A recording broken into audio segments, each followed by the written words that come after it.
Olá, seja bem-vindo a mais um encontro especial do Lição em Dose Dupla. Olha só que gostoso. Semana passada eu pude ler ali os comentários. Sei que algumas pessoas estão começando a participar semanalmente deste momento de estudo da Bíblia, estudo da lição. Pessoas da nossa associação aqui, a Paulista Sudeste, pessoas de outras associações, amigos, até mesmo alguns que não pertencem à igreja, mas estão gostando de estudar a Bíblia conosco. Que bom que estamos juntos e mais uma semana aqui nos encontramos para estudar agora a 7ª lição. O tempo passa rápido demais, já estamos na 7ª lição. Daqui a pouquinho vamos abrir a Bíblia, vamos estudá-la com poder, na autoridade do Espírito Santo. E olha só, muito bom também ter aqui um Jonas, um fujão que esteve longe, mas está voltando. Meu amigo pastor Wanderson Domingues, você faz falta, você sumiu, como é que você tá? Querido? Beleza? Fiquei sabendo que agora você é chique, é homem da Novo Tempo, pra quem não sabe, ele deu uma rondada lá na Novo Tempo, passeou pela terra, mas ele se arrependeu e voltou pra Canaã. Que bom tê-lo aqui conosco. Rapaz, eu peguei o navio para Tarsis, mas o peixe me vomitou na praia de novo. Mas foi bom lá no Novo Tempo? Foi uma experiência agradável, muito bacana estar lá com o pastor Vinícius, o pastor Charles, o pastor Silvano. A próxima lição, do próximo trimestre todinho estaremos lá divulgando lição em dose dupla, porque é o seguinte, o carro-chefe é aqui, viu, gente? Vocês podem assistir lá, mas sempre aqui, porque aqui você tem um estudo semanal e um papo mais pessoal ali, então assistam os dois, tá bom? O homem é chique demais, né? Tá lá, está aqui também com a gente. E você, obviamente, faz com que tudo tenha sentido. Se não fosse você participando, sendo abençoado através do estudo, como nós também somos, nada faria sentido. Então estamos aqui como uma grande família, agora reunidos novamente, a dupla aqui dinâmica, lição em dose dupla, na essência da palavra. E nós vamos agora ter a oportunidade de estudar a palavra de Deus. Antes disso, eu quero mandar um abraço para todos os nossos irmãos e amigos que temos visitado aí ao longo das trajetórias missionárias de capacitações aqui na Ápice.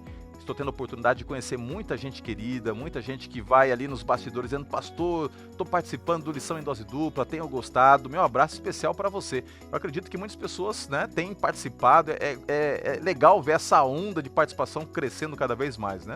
É muito bacana, pastor, a gente recebe nas redes sociais, no Instagram, em Facebook, mas ao rodar pelas igrejas também, o pessoal diz: não é lá do Lição em Dose Dupla, tal, eu acompanho, manda um abraço pastor Roger e tal. Então um abraço para todo mundo. Aliás, quero mandar um abraço especial para a Igreja Adventista de Vila São Jorge, em Santos, com o pastor João Veríssimo ali, toda a liderança. Tem sido uma bênção estar com vocês aí. E a galera que nos acompanha dos mais diversos lugares do Brasil e do mundo. Eu recebo mensagem de Santa Catarina, Rio Grande do Sul, já recebi mensagem da Espanha, de gente dizendo que acompanha de lá. É muito legal estudarmos a palavra de Deus com vocês. Que bom, pessoal. Então agora chegou o momento de, sem mais delongas, entrarmos no assunto em si da lição. E eu quero já antecipar, no final vou falar novamente sobre isso, mas dizer que você pode ter o acesso ao resumo das principais ideias que vão ser aqui discutidas num link que é colocado aí na transmissão do YouTube, do Facebook. Muito legal também divulgar o fato de que nós estamos novamente aí no Spotify, no Deezer, podcast correndo solto aí, divulgando a mensagem aqui do Lição em Dose Dupla. Então compartilhe, existem multiplataformas para você estar envolvido, engajado, participando e compartilhando tudo aquilo que nós temos aqui transmitido da Palavra de Deus. Tendo dito isto, vamos orar e queria pedir mais uma vez, pastor Wanderson, que você pudesse nos conduzir em oração. Tenho certeza que Deus estará conosco, bem como com cada professor, cada diretor, cada pessoa que dedicará agora, a partir deste momento, um tempo para ouvir a voz de Deus e para meditar na sua palavra. Vamos orar? Senhor Deus e Pai, nós queremos te agradecer pela oportunidade de juntos estudarmos a tua palavra. Que o Senhor ilumine a nossa mente, o nosso coração, pastor Roger e a minha, mas também em especial dos amigos que nos ouvem e assistem pelos mais diversos canais possíveis. Que teu Santo Espírito nos ensine as tuas verdades, que possamos confiar em tuas promessas e sentir a tua presença. Oramos por Jesus. Amém. Amém. Vamos lá? Pegue a sua Bíblia, eu já peguei a minha aqui, e vamos abrir no livro de Gênesis, capítulo 15. Então, se você tem aí a sua Bíblia, aproveite agora para abri-la no livro de Gênesis, no capítulo 15, Nós vamos ler aqui o verso 2, que é o verso principal da lição. E eu fiz questão de abrir a Bíblia, tem aqui na lição o verso, mas eu fiz questão aqui de abrir a Bíblia, e a minha Bíblia diz o seguinte: Respondeu Abrão: Senhor Deus, que me haverás de dar se continuo sem filhos, e o herdeiro da minha casa é o Damasceno Eliezer? Aqui nós temos uma angústia que é expressa nessa conversa que Abrão tem com Deus. Mas essa angústia é porque, na perspectiva de Abrão, Deus estava demorando para concluir o efeito central da sua promessa, que era dar um filho àquele casal que, devido à situação física de impossibilidade, não podia desfrutar da paternidade. Quando a gente olha para a vida de Abrão, para a vida de Sara, a gente percebe algumas coisas interessantes. A lição vai falando sobre isso. É uma história de muito contraste, né? Você vai ter vários contrastes aparecendo na narrativa. Você tem aqui, na história de Abraão, uma aliança que Deus estabelece. Essa aliança que foi dada a Adão e a Eva, lá no momento do pecado, assegurando a salvação por intermédio de Cristo Jesus, lá em Gênesis 3,15. Essa aliança de salvação que depois é apresentada a Noé, quando Deus ali se coloca como sendo aquele que está dando as garantias e também proporcionando um meio de escape para que haja salvação, agora é ampliada na vida de Abraão. E a aliança que Deus faz com Abraão é uma aliança incrível, né, pastor Vandes? A gente tem muito para falar dessa aliança e eu queria tirar um momentinho para a gente conversar sobre a aliança que Deus faz, a berite, né, o acordo, o concerto que Deus faz com Abraão. E este concerto, ele vai ter um papel preponderante em toda a narrativa bíblica, porque através desse conceito nós temos uma visão mais ampla do papel do Messias, do papel do povo de Deus no contexto da salvação. Eu acho que a gente tem muita coisa para aprender através dessa aliança. É verdade, pastor. É importantíssimo a aliança de Deus com Abraão, porque é a partir de Abraão que Deus começa a escolher um povo, não é? A descendência de Abraão é que vai perpassar as verdades de Deus para toda a humanidade, né? Você vai ter Abraão, Isaac, depois de Isaac, Jacó, continua a aliança, depois de Jacó, Judá, e aí vem Pérez, Arão, Esrom, Salmão, até que nós vamos chegar ali em Davi, a descendência de Davi virá o Messias. Então, Deus escolhe Abraão, não apesar dos outros, né? Dá a impressão de que ao Deus escolher fazer uma aliança agora particular com Abraão, até então era mais geral, né? Agora mais particular, escolher um povo, Deus escolhe Abraão apesar dos outros. Não, nós já vamos ver no chamado de Abraão que ele escolhe Abraão por causa dos outros, né? Ele diz: em ti serão benditas todas as famílias da terra. Esta aliança de Deus com Abraão, você mencionou a palavra em hebraico aí, berit. Berit tem um sentido de tradução, pastor Roger, no português, de interpretação, melhor dizendo, de estar preso, amarrado. Deus escolhe se amarrar a Abraão, se unir a Abraão, a despeito das falhas de Abraão, a despeito dos erros de Abraão, como nós vamos ver, mas Deus escolhe fazer esta aliança com Abraão por causa dos outros e para que através da vida de Abraão ele pudesse então abençoar todas as famílias da terra, né? É interessante nessa perspectiva de aliança que Deus estabelece com a humanidade, que geralmente funciona assim. Deus, ele separa uma parte do todo para salvar o todo. Diante da impossibilidade de alcançar o todo, Deus precisa separar uma parte para que essa parte se relacione com ele, para que essa parte receba a glória, a manifestação e assim, por intermédio dessa parte, alcançar o todo. E não é diferente na história de Abraão. Deus o separa, como o pastor Vandes bem colocou, não para que Abraão, né, ou Abrão até então, fosse alguém que vivesse uma exclusividade salvífica. Não era essa a ideia de Deus. A ideia de Deus é que a luz da salvação irradiasse de tal forma através de Abraão e da sua linhagem que as outras nações elas fossem atraídas. Nós vamos estudar outras partes da lição, mas eu gosto muito de uma passagem específica que se encontra lá em Isaías 56, e é interessante quando a gente estuda Isaías 56, se você puder abrir aí comigo, Isaías 56, a gente percebe qual era o propósito que Deus tinha ao estabelecer essa aliança com Abraão. Isaías 56 diz assim, ó, verso 6, você pode ler para mim, versos 6 e 7? Isaías 56, versos 6 e 7 diz assim, pastor: aos estrangeiros que se achegam ao Senhor para o servirem e para amarem o nome do Senhor, sendo deste modo servos seus, Sim, todos os que guardam o sábado, não profanando, e abraçam a minha aliança, também os levarei ao meu santo monte, e os alegrarei na minha casa de oração. Seus holocaustos e sacrifícios serão aceitos no meu altar, porque a minha casa será chamada casa de oração para todos os povos. Olha que coisa linda. A aliança foi com Abraão, mas a aliança era para todos os povos. E nós vamos aprender um pouquinho sobre esta aliança, os desdobramentos dessa aliança. Nós já começamos a falar da vida de Abraão na semana passada, e eu comentei que nós estaríamos continuando aqui a temática da vida de Abraão. E quando a gente fala de Abraão, é impossível desassociar fé e Abraão, porque quase que se tornam sinônimos ao longo de uma construção de uma vida. Ele se torna o pai da fé. Ele não é o pai da fé do dia para a noite, ele aprende a viver com Deus, e nessa jornada, como nós comentamos a semana passada, Deus vai lapidando a vida de Abraão, e a fé vai se potencializando, se torna algo realmente exponencial na vida desse homem. A fé de Abraão. Vamos falar um pouquinho sobre a fé de Abraão?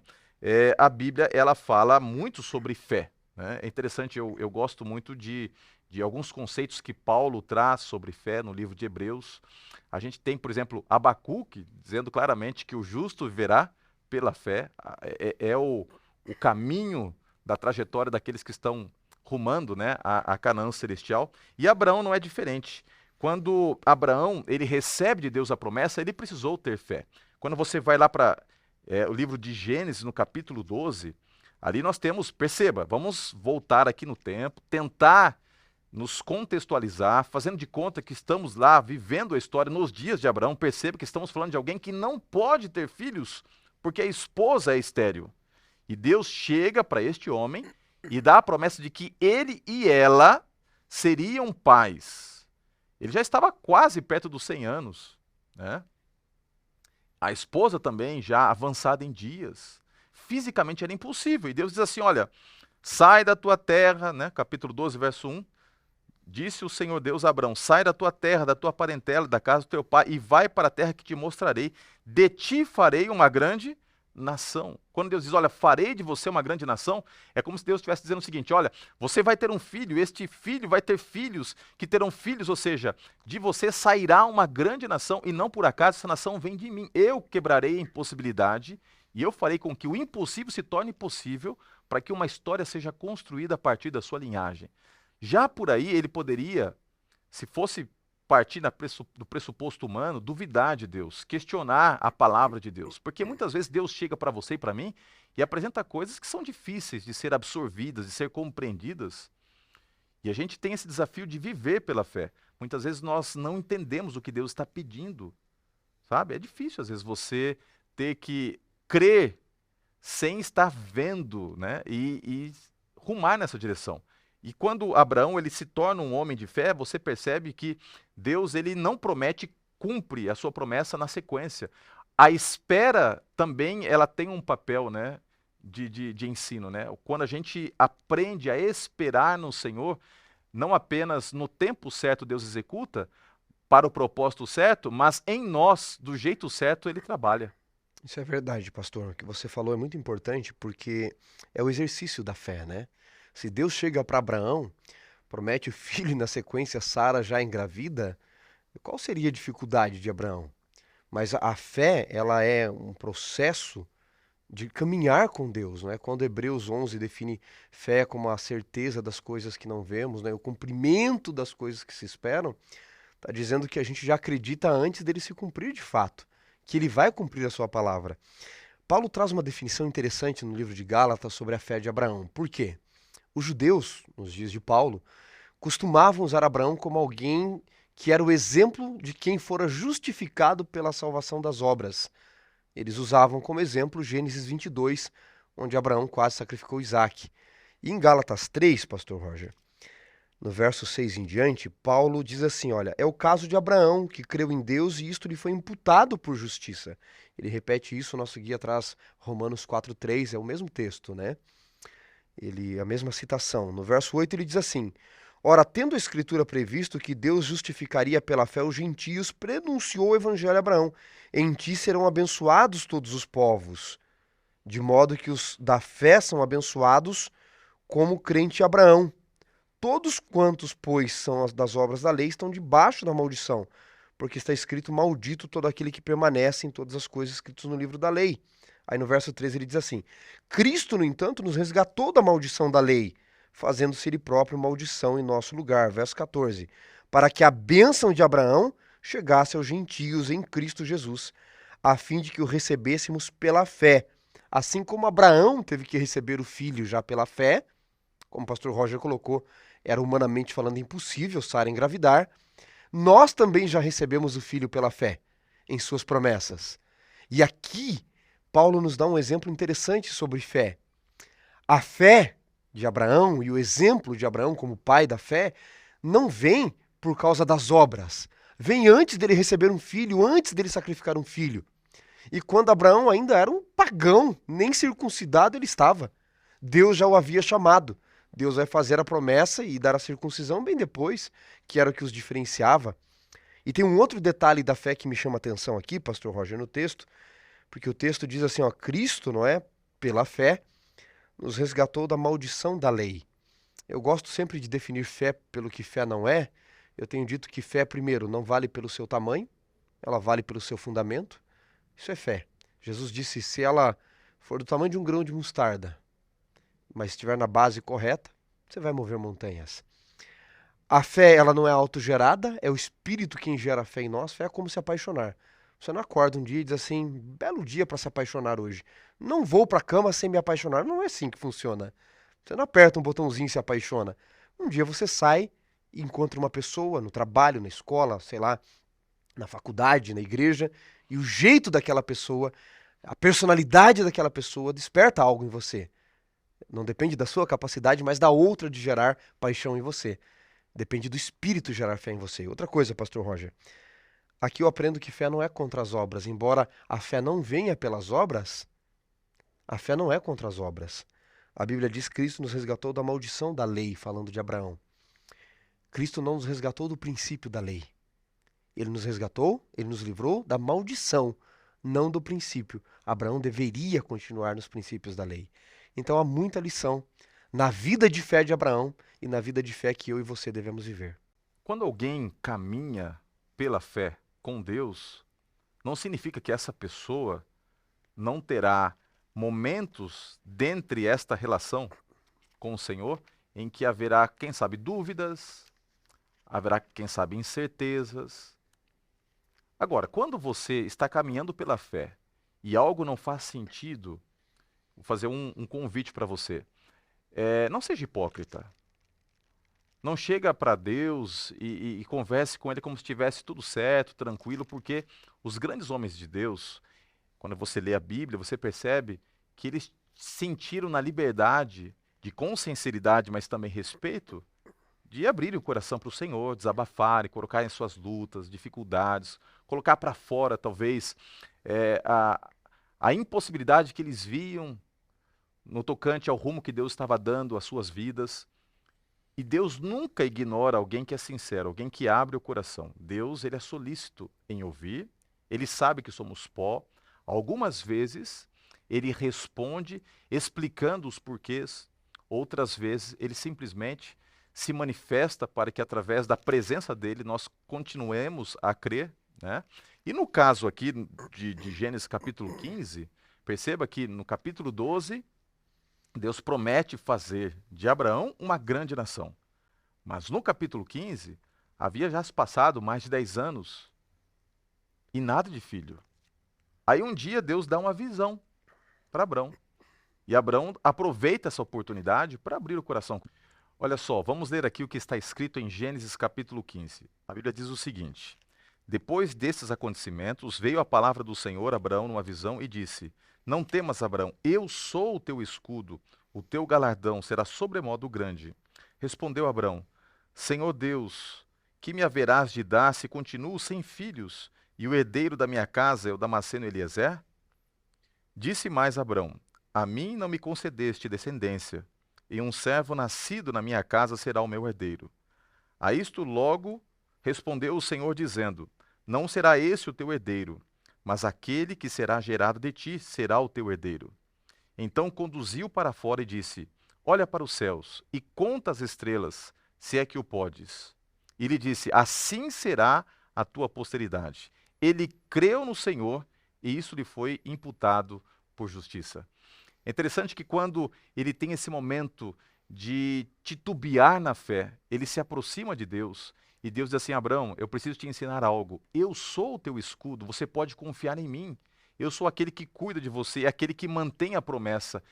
É em mim que você vai encontrar o sentido não apenas na promessa, mas para a sua vida. E então Deus faz algo lindo. Deus permite que através de todo esse contexto, o pai fosse trabalhado. Porque a intenção de Deus não era apenas dar o filho. Escute só o que eu vou te dizer, algo muito forte, tá? Presta atenção. O foco de Deus não era apenas dar um filho para Abraão. O foco de Deus era fazer de Abraão verdadeiramente um pai. E um pai não é construído do dia para a noite. Um pai, ele é trabalhado, ele é lapidado antes do nascimento e após o nascimento.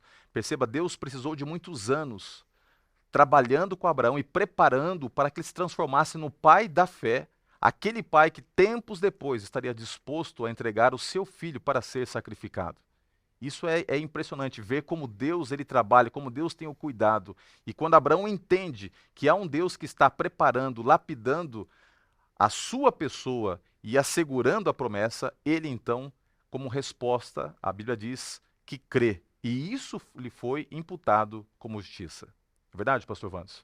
Abraão precisava entender que o filho não viria pela fertilidade dele ou de Sara, viria pela promessa de Deus. Ele diz: eu sou a certeza do teu galardão. Assim como você que está nos ouvindo aí, de repente está esperando um milagre em alguma área da vida, não é pela tua força, não é pela tua habilidade. É a presença de Deus na minha e na sua vida que nos garante aquilo que são os impossíveis para o ser humano, né? Era isso que Deus estava dizendo para Abraão. E aí a gente entra num outro aspecto, né, pastor? Porque quando ele crê, Deus, ele efetiva a aliança, não é? Ele parte os animais, coloca um de frente ao outro, e era um ato simbólico onde as pessoas que faziam tratos ali, comprando terrenos, animais, deveriam, como garantia de um pagamento, partir animais no meio e, na presença de juízes, passar no meio dos animais, indo e voltando, dizendo: eu prometo que eu vou lhe pagar, eu prometo. E nesse trato, nas promessas que Deus faz com Abraão, lógico, uma aliança, você tem promessas de ambas as partes, num contrato, não é? Ambas as partes têm deveres, não é? E também benefícios. Mas o texto vai dizer ali no capítulo 15 ainda, amigos, que foi Deus por meio de um fogareiro fumegante, verso 17, que passou no meio dos animais. Não é Abraão que passa, é Deus. Mas Deus é fiel em sua palavra. A lição fala sobre as dúvidas de Abraão, não é? Eu acredito que Deus não permitiu que Abraão passasse no meio dos animais, porque o ato simbolizava que quem não cumprisse a promessa seria partido ao meio, deixaria de existir, porque Deus já sabia, pastor Roger, que Abraão, em sua humanidade, em suas limitações, tanto Abraão quanto Sara, não iriam cumprir a promessa. Então, a promessa será cumprida, a aliança será cumprida, não pelos atos de Abraão, mas pelos atos divinos, pela graça de Deus.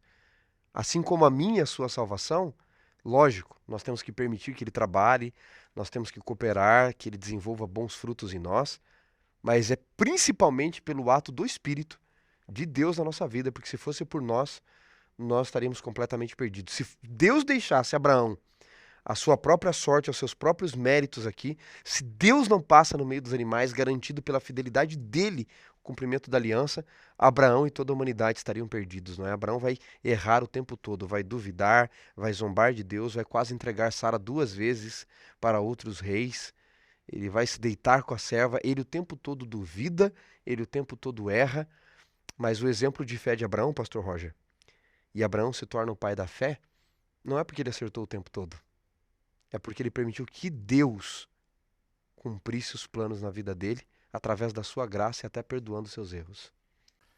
E ainda acrescentando aqui alguns detalhes importantes, no contexto aqui do capítulo 15, nós temos aqui a postura de Deus, nesse momento em que ele está reafirmando a aliança com Abraão, pedindo que os animais ali fossem partidos e passando no meio desses animais, porque era comum naquele tempo, quando havia este acordo, que aquele que assumia o compromisso do pagamento passasse por entre os animais, dizendo através desse simbolismo mais ou menos o seguinte: que aconteça comigo o que aconteceu com esses animais se eu não pagar aquilo que eu estou prometendo aqui e assegurando diante de vocês.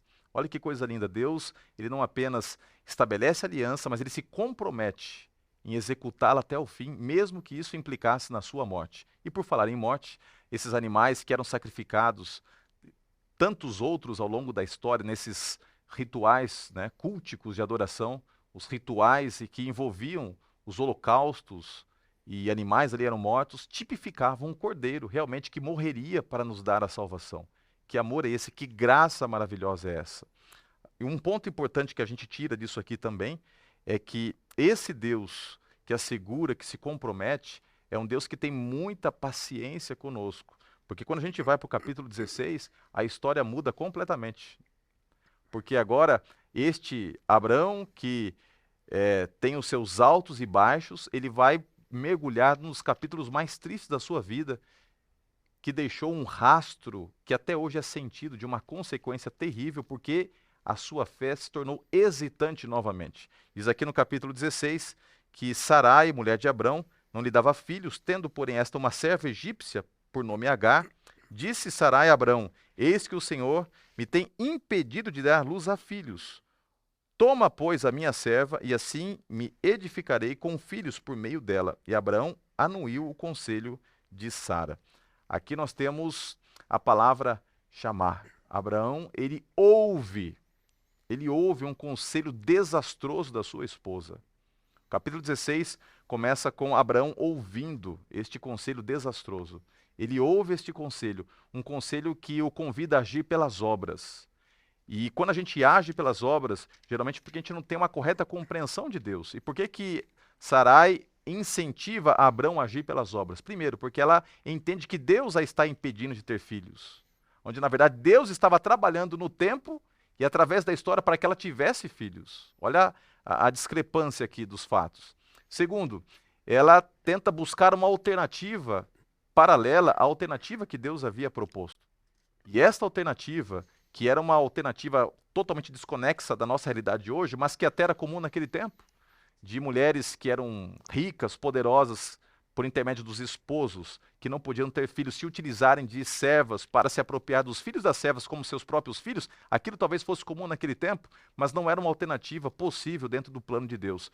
Quando Abraão ouve sua esposa, em vez de ouvir a Deus, isso vai ter sérios problemas, que serão apresentados não apenas na narrativa, mas visualizados até hoje, né, pastor? Efeitos que até hoje nós podemos sentir, não é? Para Abraão parecia simples, não é? Apenas se deitar com a sua serva e dar uma ajudinha para Deus. E até hoje, judeus e islâmicos entram em guerra porque um dia Abraão simplesmente decidiu ouvir a sua esposa, não é? Se deitar com Agar. É de Ismael que vai vir o islamismo, não é? Uma nação que Deus também vai abençoar, diga-se de passagem. Deus abençoou os islâmicos, a descendência de Ismael. Deus cuida deles, Deus tem grandes planos na vida deles, mas Abraão poderia, de certa forma, ter evitado tantos desastres posteriores, não é? Inclusive, nessa dúvida dele para com Deus. É muito interessante, pastor, que no texto de Sara falando, que você mencionou no capítulo 16, é um reflexo do Éden, não é? O nosso guia traz esse detalhe, porque lá no Éden, durante a queda, é Eva quem fala, Adão é apático. Aqui é Sara quem fala, Abraão é apático. É Eva quem começa falando para Abraão e Deus para Adão, e Deus quem termina falando. Aqui é Sara que começa falando para Abraão e o anjo do Senhor, que é Deus, que termina falando, não é? Lá Eva peca no Éden porque ela ocupa o lugar de Deus. Ela decide o que é bom ou ruim, não é? Na narrativa de Gênesis era Deus que dizia o que era bom ou ruim, e a mulher vendo o fruto e vendo o que era bom, diz a narrativa. Aqui, Deus prometer em Gênesis 16 dar um filho, e Sara diz: fica tranquilo, eu vou ocupar o lugar de Deus e eu vou dar um jeitinho para você, se deita com a minha serva. Quantas consequências terríveis vieram na vida de Abraão, e até hoje tem alguns reflexos, e aconteceu simplesmente porque um dia Sara decidiu ocupar o lugar de Deus, e porque Abraão, ao invés de ouvir de início a voz de Deus, ouviu a voz de Sara. Quantas coisas acontecem na nossa vida também, quando nós ocupamos o lugar de Deus. Queremos ser o Deus da nossa própria vida, ou ao invés de ouvirmos a voz de Deus, ouvimos outras vozes que ecoam no mundo, dizendo: não, Deus pediu isso, mas faça outra coisa. O verso áureo de Israel era: Shema Israel Adonai Elohim Adonai Echad. Shema, ouve, ó Israel, o Senhor nosso Deus é o único Deus. Parece que ele estava ecoando isso para Abraão. Não é a Sara. Não é através dos conselhos dela e do jeito dela. É do meu jeito, Abraão. Mesmo que pareça impossível, não é? Tem grandes lições para a nossa vida aqui, não é, pastor? Muitas lições, lições preciosíssimas. Quando a gente vai agora para o capítulo 17, na continuidade da história de Abraão, acontece uma cena interessante. Eu me lembro quando estava ensinando o meu filho mais velho a andar, o Luquinhas. O Lucas era um menininho de mais ou menos 1 ano de idade quando ele começou a andar. E ele já mostrou que tinha vontade de andar porque começou a tropicar aqui e ali. E eu peguei na mão do meu filho e comecei a andar com ele. E eu me lembro do dia em que ele aprendeu a andar. Foi num shopping lá na cidade de Florianópolis. Eu segurei na mão dele e ele meio que queria se soltar da minha mão, e enquanto ele estava tentando caminhar ao meu lado, às vezes ele soltava da mão dele, dava uns passinhos e caía, eu segurava a mãozinha dele, levantava, ele andava um pouquinho e caía. E quando eu me lembro dessa história pessoal particular, praticamente eu estou, de alguma forma, por tipologia, analisando a história de Abraão. Abraão caindo e Deus levantando Abraão. Abraão errando e Deus levantando Abraão. E nesse processo, a fé sendo construída. E agora vem um momento em que Deus ele vai sacramentar a aliança e dar uma virada, uma guinada na vida de Abraão, através de 3 coisas que aparecem aqui. Primeiro, Deus estabelece uma marca visível. Nós vamos falar sobre a circuncisão, que é uma maneira de Abraão não apenas ver, mas sentir no seu próprio corpo o efeito da aliança. Deus vai mudar o nome de Abraão e também de Abrão e de Sarai. Uma outra coisa que nós poderíamos aqui destacar. E Deus vai dar também para ele a segurança de que ele está no controle, estabelecendo posteriormente o tempo do nascimento. São algumas coisas que a gente vai analisando aqui. Pastor, vamos falar sobre essas coisas, né? A aliança, ela nos dá a certeza de que as marcas ficam na nossa vida, Deus muda a nossa história, muda o nosso nome, e Deus depois assegura até mesmo o tempo. Quando você vê, Deus estabelece, olha, daqui a tanto tempo vai nascer a criança. Ou seja, Deus ele coloca a sua aliança numa perspectiva histórica também. Vamos falar um pouquinho sobre isso? Exatamente. Deus aparece para dizer para Abraão que os atos dele e de Sara não foram completos. E ele vai usar a expressão aqui no capítulo 17, verso 1, anda na minha presença ser perfeito, que é um sentido de completo. Seja completo. Os seus atos são incompletos sem mim, Abraão. Ele está estabelecendo aqui princípios com Abraão, não é? E aí ele dá essa marca visível que você mencionou, pastor Roger, que é a circuncisão. Talvez muita gente que esteja nos assistindo e não tenha até familiaridade com a linguagem bíblica fica perguntando o que é circuncisão, afinal. Por que Deus estabelece esta marca de aliança com Abraão? Não é? A circuncisão nada mais é do que um corte, não é, no órgão genital masculino, ali no prepúcio, e fica uma marca visível, obviamente. Agora me chama a atenção porque Deus escolhe esse tipo de ato, não é? Uma marca muito dolorida, um ato muito dolorido para a época, pastor Roger. Não havia bisturi, não havia anestesia, as facas eram uma pedra um pouco afiada, não é? Então só de pensar você imagina a dor que deveria ser. Inclusive Jacó, quando faz uma aliança de circuncisão com os siquemitas, com o povo de Siquém, eles ficam dias e dias com dores de morte, não é? Ou seja, se uma das promessas a Abraão era lhe dar um filho, é exatamente no órgão genital masculino, no órgão reprodutor, que simbolizava a reprodução, que Deus dá uma marca dizendo: Abraão, você está incapaz, percebeu? Porque não é por sua capacidade, é por minha capacidade, pelo meu milagre. Não é por suas obras, são pelas minhas ações ao seu favor. De uma estéreo, não é? Por 2 vezes na Bíblia. Isso é muito interessante, pastor Roger. Por 2 vezes na Bíblia, ao começar um povo e ao mandar o Messias, Deus se vale de uma mulher, primeiro estéril e depois de uma virgem, para mostrar que são as ações dele em prol da humanidade, não do homem em si, não é? Então, você tem essa marca da circuncisão, a incapacidade humana naquele momento de gerar, e depois você mencionou, pastor, ele muda o nome de Abrão e Sarai para Avraham e para Sara. Nessa mudança de nome acontece algo muito interessante. Deus não muda nomes só por mudar nomes. Deus muda vidas. Deus muda rumo, sentidos de vidas. Em nenhuma ocasião bíblica Deus mudou um nome sem mudar uma vida, sem dar novos propósitos, novas perspectivas. Abrão, que é príncipe exaltado, ou pai exaltado, passa a se chamar Avraham, pai de muitos povos. E Sarai vai se tornar então também a minha princesa, não é? Veja, para mudar o nome de Abraão e de Sara, Deus faz uma coisa interessante que a gente não nota em português. Ele acrescenta apenas uma consoante no nome de Abraão. Avraham, Avram para Avraham. Ele acrescenta o het, ou het, como alguns pronunciam. E ele tira o iod, que é o i final do nome Sara, e acrescenta esse het também, que para nós seria o H, vamos dizer assim, numa transliteração. Em outras palavras, Deus pega, pastor Roger, uma consoante que aparece 2 vezes no seu nome, Yahweh. Essa consoante aparece 2 vezes no próprio nome de Deus e ele insere no nome de Abraão e tira uma vogal do nome Sara e acrescenta essa consoante, Sarai para Sara. Ele está dizendo, eu estou colocando o meu nome em vocês. Vocês vão levar o meu nome a partir de hoje. Nessa mudança de nome, Deus insere o nome dele para também mostrar um novo propósito de vida a Abraão e a Sara. E um terceiro aspecto nessa situação de Deus agora estar ratificando a aliança e operando essas mudanças, é que Deus ele chega para Abraão e ele percebe que a falta de percepção e a limitação humana em entender que Deus ele trabalha no tempo e tem o tempo sob controle estava incomodando o seu servo. E é no capítulo 18 que ele aparece para mudar essa história.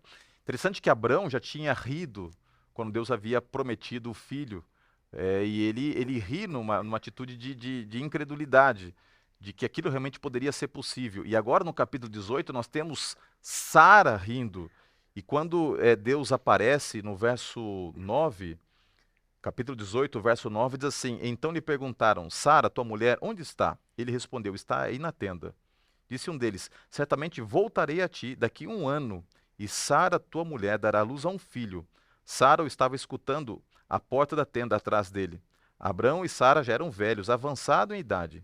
E Sara já havia cessado o costume das mulheres. Riu-se, pois, Sara no seu íntimo, dizendo consigo mesma, depois de velha, e velho também o meu senhor, terei ainda prazer?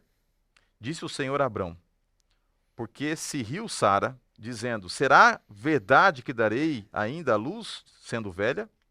Acaso para o Senhor há coisa demasiadamente difícil? Daqui 1 ano, nesse mesmo tempo, voltarei a ti, e Sara terá um filho.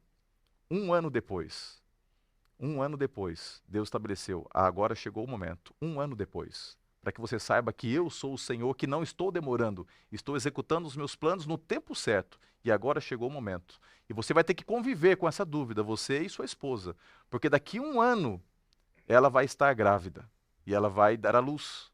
Daqui 1 ano você vai estar com essa criança nos seus braços. E o nome dessa criança vai ser Isaac. É interessante que o nome que é dado é um nome muito sugestivo, porque Sara riu, Abrão riu. E Isaac, a raiz do nome Isaac tem a ver com riso, né?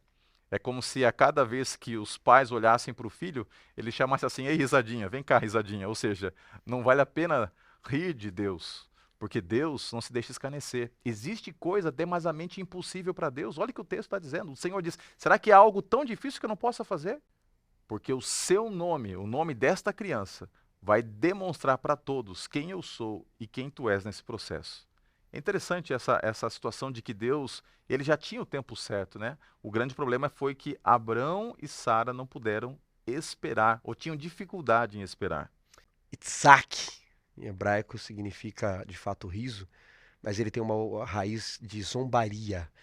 A ideia do pensamento hebraico aqui, pastor Roger, é como se tanto Sara quanto Abraão estivessem rolando no chão de rir. Como pode o Senhor fazer isso das limitações humanas? E de fato o menino era a lembrança, não só de que Deus transformou a tristeza em riso, tinha um lado bom, mas também de que eles zombaram de Deus, não é? Um outro detalhe nos textos que você mencionou, pastor Roger, no capítulo 18, é a forma como Deus aparece para eles, né? Andantes. Na cultura greco-romana era muito costume os poetas relatarem que os deuses deles andavam como mendigos andando, errantes pelas estradas, e apareciam nos lares, e aqueles que recebiam bem esses deuses mas eram andantes, não é, mendigos ali, e os alimentava, eles não só lhes dava revelações, como os abençoava. Zeus, na cultura grega, costumava andar assim. Quando Abraão recebe esses três estranhos, né, hospitalidade, xenia em grego, receber bem o estranho, o estrangeiro, Abraão recebe e o chama de Adonai, não é o meu Senhor. O próprio Deus estava ali na figura de um ser humano para ele. E é o fato de Abraão receber bem as pessoas que faz com que ele receba a bênção e receba revelações futuras, não é? Deus nem sempre aparece para saciar as nossas necessidades da forma como a gente espera. Às vezes, como no Vale do Iaboque para Jacó, a gente julga que Deus é um inimigo e luta contra ele quando ele quer nos abençoar. Às vezes, Deus aparece em forma de figuras humanas para que nós possamos ajudar pessoas e trabalhar o nosso egoísmo, ou sermos ajudados por essas pessoas. Dentro dos impossíveis de Abraão, Deus apareceu de uma forma inesperada para ele. Mas foi o fato dele receber e tratar bem o estranho, o estrangeiro, que fez com que ele recebesse então de novo essa bênção, dizendo que Sara daria luz e recebesse revelações futuras. Quantas lições para nós cristãos, na forma como nós recebemos as pessoas em nossos lares e nossas igrejas também, não é? Eu queria ler o seguinte, olha só o que diz o nosso guia de estudos aqui na parte final. A presença de Deus confirmou a sua promessa. Ele viu Sara, que se escondeu atrás de Abrão e conhecia os seus pensamentos. Ele sabia que ela tinha rido, e riu foi a última palavra. O ceticismo de Sara se tornou o ponto em que ele cumpriria a sua promessa. E veio Isaac. E eu acho assim tão lindo que quando a gente olha para a história de Isaac, ele assume esse papel de ser o filho da promessa. Ele entendia sobre o seu passado por aquilo que foi exposto pelos seus pais, como ele era um milagre de Deus. Ele aprendeu a conviver com os pais e, embora também tenha errado no processo da sua vida, algumas lições fortes nós vemos em Isaac, né? Por exemplo, ele é um dos pouquíssimos que se salvam na narrativa bíblica que acabam tendo uma relação monogâmica. Ele talvez, pelo fato de ter entendido e até sido exortado pelo pai do que tinha acontecido quando ele desobedeceu. Eu não sei, eu penso comigo, eu não me recordo agora de nenhuma citação específica do Espírito de Profecia e da Bíblia sobre isso, mas talvez pelo fato de ele ter entendido no que acontece quando alguém duvida de Deus, ele decide ter um rumo diferente, aprendendo com as virtudes do pai e também aprendendo com os erros. Isaac ele se transforma realmente numa bênção, e a história de Isaac é que possibilita a continuidade da linhagem que vai abrir espaço para a vinda do Messias. Exatamente, é muito sábio aprender com os nossos erros, mas é melhor ainda aprender com os erros dos outros, né? Isaac viu aquilo que dera certo ou não na vida de Abraão, não que ele não tenha tido seus erros também, não é? Teve suas falhas, mas você vê, né, como você mencionou, nessa narrativa toda de Gênesis, que Isaac ele parece que evita algumas coisas pela qual Abraão havia passado, não é? Mas acaba cometendo seus próprios erros depois, e a graça de Deus tem que incidir sobre ele também, não é? E o ápice, né, da vida de Isaac é quando ele, tendo o livre-arbítrio, aceita ser oferecido como um holocausto ali, né? Aquilo para mim é uma coisa incrível, porque se Isaac é colocado nessa história ao lado de Abraão, a gente percebe que Abraão, ele é o pai da fé, mas Isaac foi o filho da fé também, né? Ele foi filho da fé. Por que ele foi filho da fé? Porque ele não foi obrigado a se oferecer como sacrifício. Afinal de contas, quem iria morrer não seria Abraão, seria Isaac. E não por isso, né? E não por menos também que a gente passa a entender que ele, de certa forma, é ali, quando está ali no monte, ele acaba assumindo o papel de Cristo de maneira tipificada. Ele acaba sendo um tipo de Cristo. Abraão, ele é o pai da fé, mas Isaac, ele acaba sendo um tipo de Cristo. Depois nós vamos poder aprender um pouquinho mais, explorar mais essa questão também. O fato é que a história nos mostra que Abraão, ele vai sendo agora, Abraão, ele vai sendo visitado por Deus. Visitado por Deus. E a lição traz algo interessante que acontece aqui no capítulo 18, já dando continuidade à estrutura da narrativa. A Bíblia diz que houve uma intervenção divina. E essa intervenção é a intervenção de juízo. Deus novamente se apresenta a Abrão e Deus ele traz uma notícia triste, uma notícia de juízo, de destruição. Abraão, ele é algo assim, de caso de estudo mesmo, né? Ele é alguém que a gente tem que parar, analisar, estudar, porque os seus erros nos ensinam muito, os seus acertos também nos ensinam muito, e não por acaso foi o pai da fé. Ele agora passa a ser um intercessor nessa história, porque Deus ele anuncia o juízo, ele fica sabendo que Sodoma e Gomorra, a terra que o seu sobrinho tinha escolhido para morar, seria agora vitimada pelo juízo divino, porque chegou o momento em que Deus não podia mais tolerar. E aqui vem um ponto interessante, fazendo agora uma aplicação histórica para os nossos dias. Deus ele não é conivente. Deus é um Deus que tem seus desígnios eternos.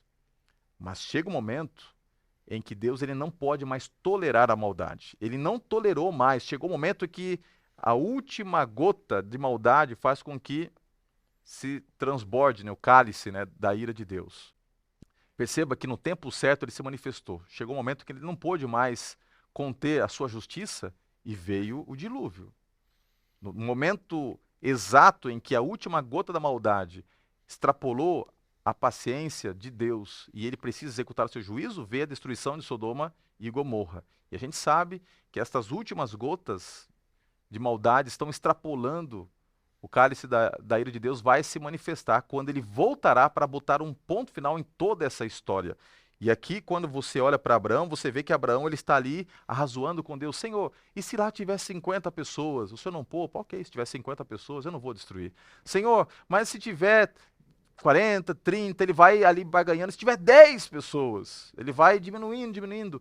E Deus, ok, se tiver 10 pessoas. Mas você vê aqui nesse episódio, o índice de maldade é tamanho que nem 10 pessoas em duas cidades super populosas, uma região extremamente desenvolvida, nem 10 pessoas. Na verdade, somente 3 se salvaram. Ló e suas 2 filhas. A maldade humana ela vai ganhando proporção. E aqui nós temos um contraste, porque se por um lado a narrativa está falando de bênção, de aliança, de salvação por intermédio de uma linhagem, de uma hora para outra a história dá uma guinada e vai mostrando que essa salvação ela era realmente essencial. Porque se não fosse Deus estabelecer a sua linhagem de salvação, a sua aliança com Abraão, o mundo se transformaria numa grande Sodoma e Gomorra. Se não fosse pela linhagem que Deus estabeleceria, o final de todas as coisas já teria que ser antecipado há muito tempo, né? O que impede que Deus execute, talvez, o seu juízo eterno ainda nos nossos dias é porque aqui ainda está o remanescente. É uma coisa para a gente, tem coisas para a gente tirar daqui, para cavar nesse texto aí, né, pastor? Vamos lá. Tem muitas lições, pastor. A primeira delas de que a aliança não nos tira da responsabilidade de sermos luz no mundo e intercedermos por outro. A aliança de Deus, através da sua graça, como nós já estudamos, não é? Nos conduz à salvação, mas, embora a salvação seja individual, a jornada é coletiva, né? E Abraão sabia disso. Eu não posso me eximir também do outro. A salvação é individual, Ló tinha que responder por ele, mas não é por isso que Abraão deixa de interceder por ele e por toda uma cidade. A aliança nos conduz, portanto, a sermos intercessores para a salvação de outros. Aquele que recebeu a aliança e recebeu a salvação de Deus e não entendeu que tem responsabilidade de trabalhar na salvação das pessoas, não recebeu a aliança.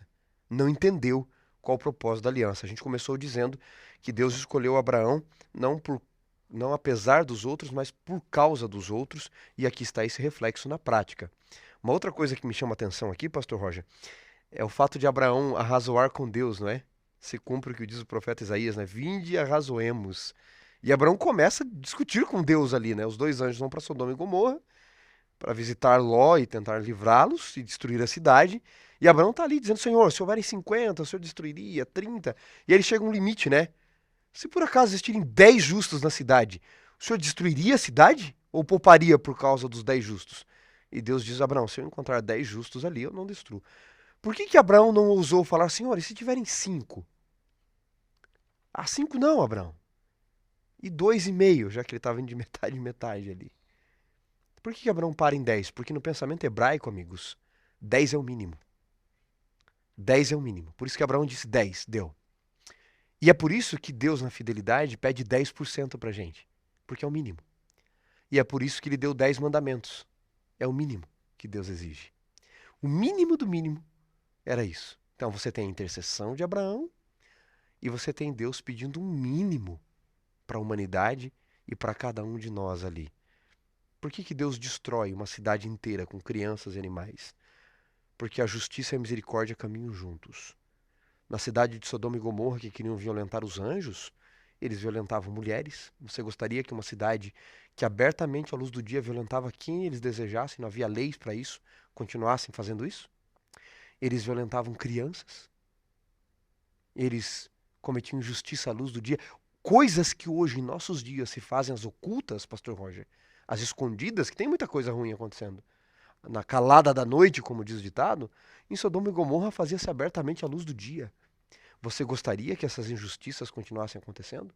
Então Deus dá a oportunidade não só para Ló, Deus queria salvar a cidade inteira, é que eles não querem.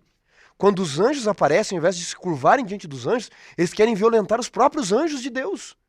Homens, mulheres, crianças, todos queriam, rendidos à escravidão do pecado. E aí a misericórdia que caminha junto com a justiça não pode deixar tal coisa acontecer. E é exatamente por isso que ao estudarmos sobre a aliança de Deus com Abraão, que nós entendemos que essa aliança é uma aliança que propõe salvação, mas para que haja salvação, ela nos assegura que haverá destruição, isso mesmo. A palavra que aparece aqui no hebraico é rafak. É isso mesmo? Você que é especialista? Exatamente, assim Rafak. que se pronuncia. Essa palavra, ela indica que Deus, para assegurar a salvação e a linhagem de Abraão, ele dá uma amostra ali de que ele precisa destruir o mal. E é por isso também que a gente tem a segurança e a certeza de que essa linhagem que ela foi construída ao longo do tempo por intermédio de Abraão, e agora, na vinda de Cristo, expandida a todos os povos, coisas que já aconteciam no Antigo Testamento, mas de maneira mais clara, uma missão agora centrífuga, o evangelho sendo pregado, alcançando os povos, se cumprindo o que Deus havia dito para Abraão, em ti serão benditas todas as nações da terra. É por isso que nós temos a certeza de que esta aliança proposta nos dá a segurança de que um dia essa salvação nos possibilitará estar num novo contexto de vida, um novo contexto existencial, onde não haverá mais morte, nem pranto, nem dor. Só que para que Deus possa criar estas condições, ele precisa destruir aquilo que está impedindo os seus planos de amor para a humanidade. Portanto, o que nós vimos ali no episódio de Abraão, de Isaac, de Sara e agora também na destruição de Sodoma e Gomorra, são tipos, pequenos tipos do que haverá no fim dos tempos. E não por acaso a Bíblia faz esse paralelo, o próprio Cristo, né, faz esse paralelo. Nos dias de Sodoma e Gomorra, nos dias de Noé, Jesus vai colocando na história algumas situações pontuais do passado que ilustram o que aconteceria no futuro. Nós estamos vivendo esses dias. Agora, veja uma coisa importante. A gente aprende tanta coisa linda na história, a gente vai extraindo esses elementos, mas não é para que nós sejamos historiadores, é para que a nossa fé seja alimentada. Por que a gente estuda sobre a vida de Abraão? Para que nós possamos ter a mesma postura que Abraão teve no passado. Por que a gente, ao analisar a vida de Abraão, o que aconteceu com Sodoma e Gomorra, nós ficamos em paz? Porque se Deus manteve Abraão e a sua linhagem, a despeito de todas essas adversidades no passado, Deus vai manter ainda hoje aqueles que escolhem abraçar a sua aliança. E quando se manifestar a justiça eterna e final de Deus, eliminando o pecado, nos restará aquilo que foi prometido a Abraão. A oportunidade de encontrarmos nele a figura do nosso escudo. Deus é nosso refúgio e fortaleza, socorro bem presente nas tribulações. Quando a gente olha, fazendo uma aplicação escatológica aqui para nós encerrarmos, quando a gente olha para essa vida de Abraão de altos e baixos, Deus sempre esteve ali protegendo, cercando Abraão e sua linhagem como um escudo num ambiente de paganismo, de hostilidade, de tanta coisa ruim. Deus colocou a sua mão sobre Abraão através da aliança. E a mão do Senhor estará sobre os seus filhos nesse momento final.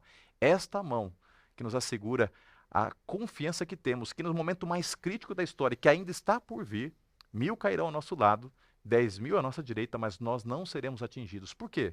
Porque escolhemos fazer do Senhor o nosso escudo. Eu reafirmo meu desejo de fazer de Jesus o meu escudo. E você, reafirma também? Olha, que coisa linda a gente vai poder conversar com os nossos alunos, conversar com as pessoas que nos cercam, apresentando. Eu espero que você seja muito usado por Deus, que tenha sabedoria para compartilhar também aquilo que Deus nos colocou como objeto de estudo durante essa semana. Lembrando a você também que você pode acessar o conteúdo através do link, tanto pelo YouTube quanto pelo Facebook. Ali você vai ter o resumo de tudo aquilo que nós conversamos. Foi muito bom, né, pastor? Foi uma benção estudarmos. Semana que vem estamos de volta aí, não é verdade? Tirando mais lições da vida de Abraão, das promessas cumpridas, mas que, como Abraão, nós possamos confiar nas promessas daquele que não pode errar. Então feche os seus olhos, vamos falar com Deus. Senhor Deus, obrigado por estudarmos um pouco mais sobre a vida de Abraão, sobre a aliança de salvação que o Senhor estabeleceu com ele, que nos alcança também ainda hoje.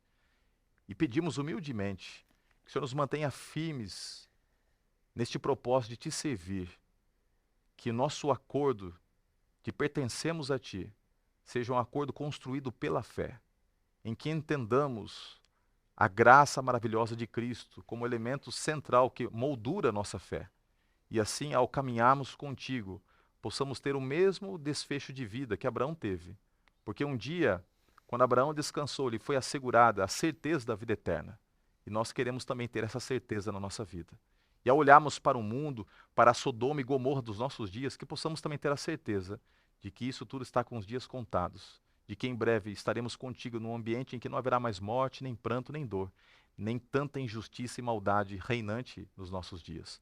Obrigado por estas promessas, por essa certeza, que a tua bênção esteja sobre cada professor, cada professora, cada pessoa que se deleita em estudar a tua palavra e que participa ativamente da escola sabatina. Obrigado por isso, que tenhamos a tua paz em todos os momentos da nossa vida. Em nome de Cristo Jesus nós oramos. Amém. Até a semana que vem.